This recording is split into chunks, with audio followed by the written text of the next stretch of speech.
Welcome back to PM with the Trigger. Back once again. They help you shine on camera and shine on stage to elevate you and your brand authority through the power of media.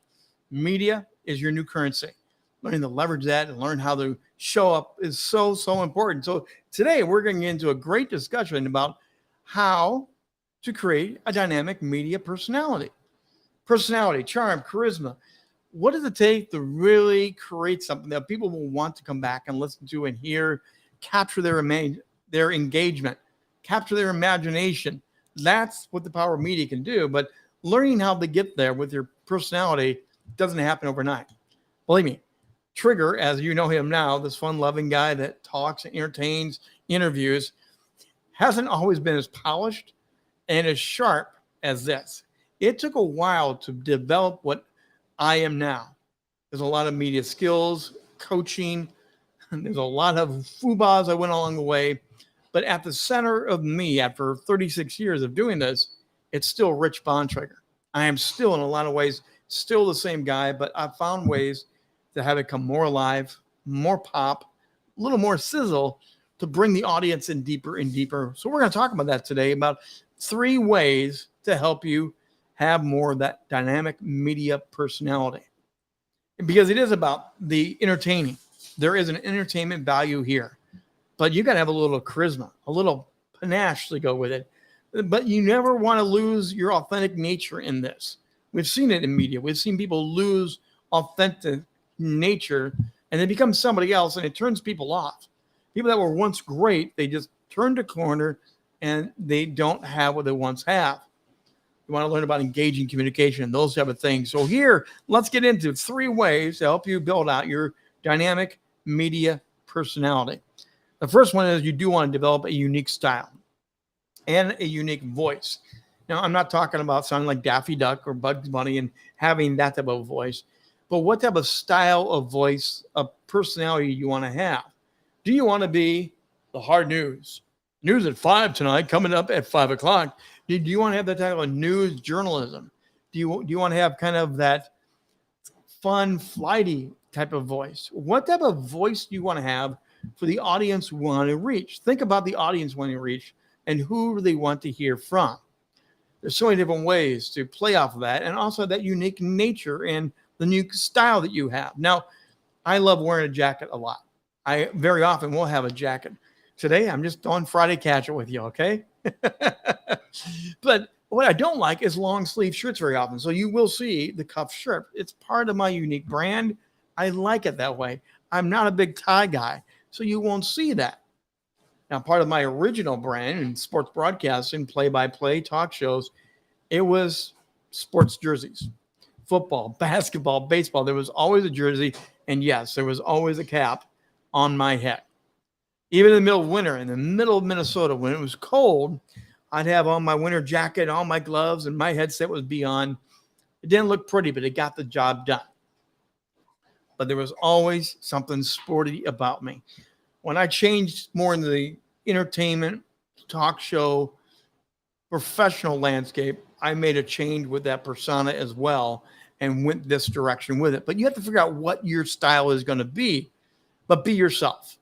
I cannot fake this. The one thing about being involved with media, the longer you're on, the more shows you do, the more interviews you have, they can tell when you're real and when you're not, and it will trash your career and your efforts.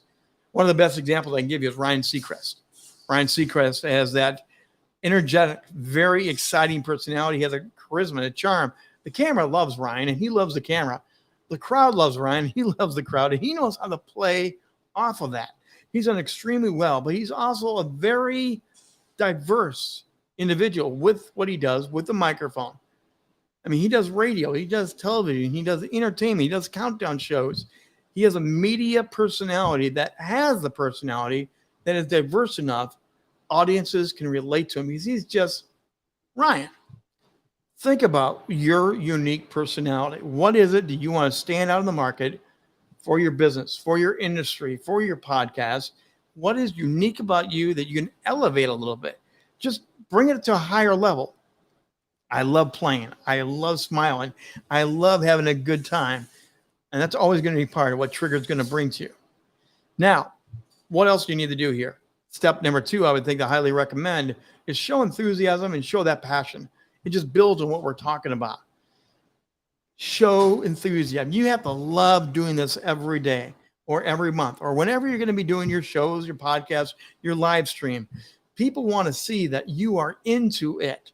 Now, I use my hands a lot. I'm a physical guy on camera. I can't help myself. The worst thing you can do, the trigger, is tie my hands and try to have me talk intelligently. It won't work. When I'm on live stage, I like to have a wireless microphone so I can use the physicality of what I do. When I have a microphone and it's got that tethered cord, the long wire, it's a train wreck because I feel like a caged lion, only being able to move so far. I've got to roam. I got to play. I've got to use the stage, part of that enthusiasm. And you do need that, the passion. You need to show people that you're thrilled about the guests you have, the topics you're covering. You don't have to agree with everything, but you do have to have the enthusiasm and passion to say, this is worth sticking around for. Make this high energy and very engaging. One of the best people to do this probably right now with the engagement with the audience, with the curiosity, is Ellen DeGeneres. She's able to bring that infectious enthusiasm through the camera lens and to her audience. She really plays to the live audience a lot, and the camera happens to be there. She has a joyful personality. You've seen Ellen. She jumps up sometimes. She'll run across the room and give a hug of someone she didn't expect to be there. She'll lean in and give a touching little hand when it's sympathetic and very emotional. She knows how to play to that, and it engages with the audience. She really feeds off of that energy, and the energy feeds off of her. And the more that begins to go, the more passion, enthusiasm Ellen gets each and every show. You need to watch some of these people. You need to study what they're doing. It doesn't happen by accident. And once they find what they can do, they stick with it and they grow it and they enhance it to make it more powerful. Tip number 3 is embrace the audience interaction. Again, we're just building on steps. And I really want to stress this one. Involve your audience with your podcast, with your lives that you do. Do this in a way with your podcast shows. Find a way to encourage participation. You've seen it here at 2 p.m. I will share a comment from someone asking a question, giving an attaboy, sharing some love. When I do Rock the Stage on Wednesday night, the same thing happens there. When I'm working with the National Speakers Association, we allow people to share comments and jump on in. We want the engagement, but that's not the only way. Build some polls, have some questionnaires. Let people email you in advance. I love getting mailbag stuff. And you can do that any day at Rich Bontrager, rich@richbontrager.net. I love getting your questions in advance. You help me create the show. You help me stay on point with you. I'll know where to go to bring the content to you that you want to know about. Leverage interaction. Make it an engaging time. Share your telephone number and let them dial in and be a part of the conversation, just like on radio. No different when you get the right equipment. Maybe one of the best people doing this is a guy that I have my own personal feeling about. He's good, he's bad, he's crazy. Howard Stern. Howard Stern is the shock jock. Howard Stern will have the most controversial person on just to get ratings, just to get people going, no, or saying yes. He has been fantastic at doing it, but what he has done is raised engagement. People love interacting with Howard. They'll ask him questions. They'll just slam him for his statements or his ideas. Or he has a partner. He has a female partner, and they play off each other back and forth very often. He'll make a statement. She'll counter it. They've created this dynamic, which I highly recommend. If you're going to do a show and you want to raise engagement, get a dynamic partner. You're not equal. You don't have the same opinion a lot of time. And you'll get more people to call in, text in, reply, engage, because now they see you engaging and they want to engage with you. Watch what other professional entertainers, spokespeople are doing. Learn from what you hear and see. There are so many different ways to create a dynamic media personality. And like I mentioned back at the beginning, it takes time to build this. It does not happen overnight. There are those that have that natural it ability. They have that it factor that you cannot contain, you cannot script. They just have something there. But for most of us, we have to grow this.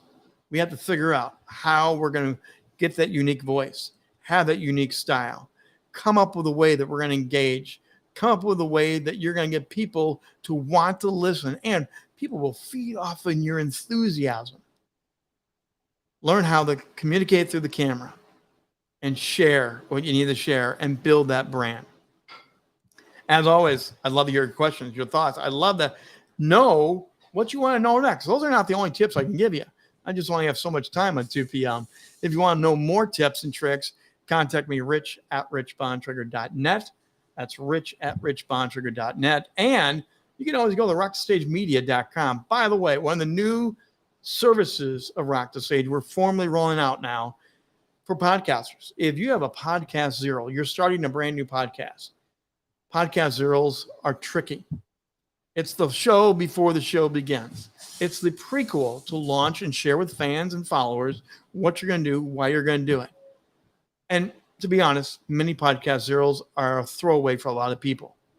You don't need it to be that way. We will help you produce and create a podcast zero where I interview you and you will be elevated. And we'll lay out the direction and the vision you have for your show in a fun way. And it will last and last as a dynamic prequel to your ongoing podcast. You want to learn more about that? Again, go to rockstagemedia.com or rich@richbontrager.net. I would love to have you drop in. And around all this, we always want to talk to you. Hit the QR code and let's get a free consultation book for you. I want to hear from you. I want to know what you want to do, what your media dreams are, what are your limitations, what are the things you're struggling with. Let's create a plan to help you go further, develop that personality, develop your brand story, develop yourself so you can achieve the goals you want to achieve. Again, my goal, my passion is to help you shine on camera and shine on stage to help elevate you and your brand authority. That's going to do it for this edition of 2 p.m. with the Trigger. Don't forget, every day, 2 p.m. Eastern time, right here, giving you back more tips and insights. Have a great weekend. Everyone stay safe, and we'll see you back here on Monday.